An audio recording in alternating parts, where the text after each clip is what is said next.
Les trottinettes électriques, c'est interdit sur la voie publique en France. C'est comme ça. Les trottinettes électriques, les skates électriques, les gyroroues et autres bidules, on en voit de plus en plus en France. Et pourtant, aucun de ces engins n'a le droit de parcourir l'espace public de notre beau pays. Alors je sais que beaucoup de gens parlent de flou dans le code de la route, de vide juridique, ou interprètent la loi un petit peu à leur manière, à leur sauce. Mais non, en fait, non, il n'y a pas à réfléchir plus que ça. Les trottinettes électriques, les skates électriques, tous ces trucs n'ont pas le droit de rouler sur la voie publique en France.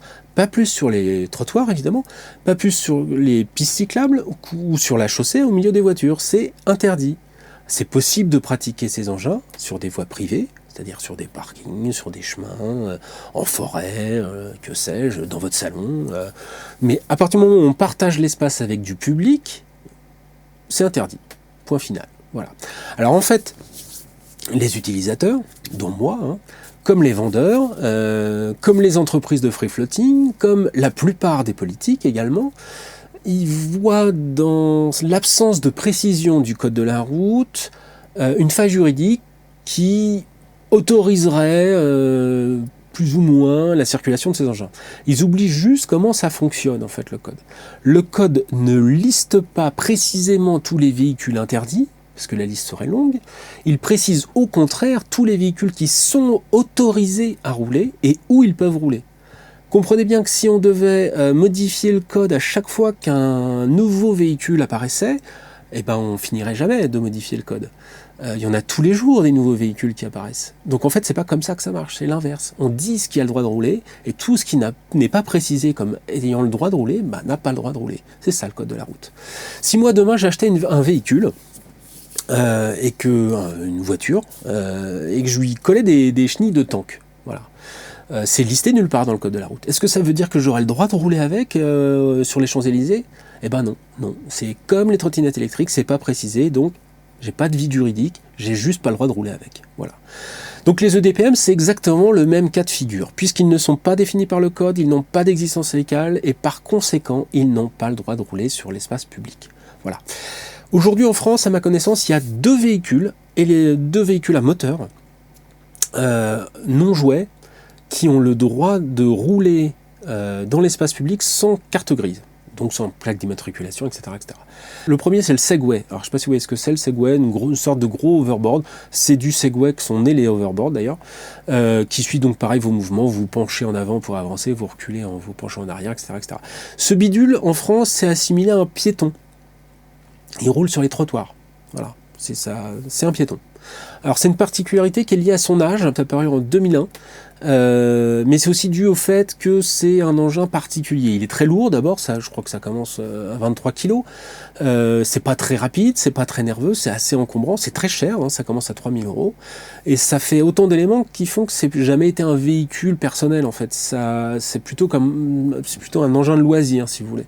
Si vous avez déjà croisé un Segway, c'est sûrement professionnellement avec des gens qui ont des grandes distances à faire entre 2 bâtiments ou dans un grand bâtiment ou pour des usages loisirs. C'est des engins qui sont loués sur des lieux touristiques. Donc on le loue parce que visiter un truc qui fait 3 km sur 3 km, c'est compliqué à pied quand on n'a pas beaucoup de temps. Donc on loue un Segway et puis on peut aller d'un point à un autre, c'est pratique, c'est rigolo, voilà. Ça n'a pas marché non plus en tant que véhicule loisir parce que c'est incapable de monter un trottoir un peu épais. Donc en ville, porter 23 kg à chaque trottoir, c'est niette. Voilà. Bon. Le second engin à moteur qui a le droit de rouler en France, sans immatriculation, donc sans carte grise, c'est le vélo à assistance électrique, qui est un engin qui est super vite devenu très populaire, au fur et à mesure que son prix s'écroulait, parce qu'il résout la plupart des problèmes de déplacement classiques. Bon. C'est en réalité le seul véhicule électrique pouvant rouler légalement en France, sur route et sur piste cyclable, sans avoir besoin de carte grise, de plaque d'immatriculation, d'assurance particulière, de casque et de gants. Donc à la différence d'un cyclomoteur. Et ça tient à cause de quelques éléments techniques. Alors un vélo à assistance électrique, c'est, comme son nom l'indique, un vélo, c'est-à-dire 2 roues, un guidon, une selle, donc on est assis, des pédales, et la partie électrique en fait est très limitée. Pour rester des vélos à assistance électrique, ces engins doivent respecter 3 impératifs stricts. Primo, le moteur est limité à 250 watts. Au-delà de ces 250 watts, c'est plus un vélo à assistance électrique, c'est un cyclomoteur.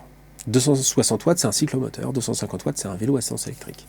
Deuxio, la vitesse maximum, c'est 25 km/h. Si ça peut aller au-dessus, c'est plus un vélo, c'est un cyclomoteur, encore une fois. Il y a la possibilité avec un vélo à assistance électrique d'aller au-dessus de ces 25 km/h si vous pédalez vite avec vos petits muscles, mais en fait, le moteur va s'arrêter dès qu'il aura atteint ce palier. Donc il y a un palier de 25 km/h.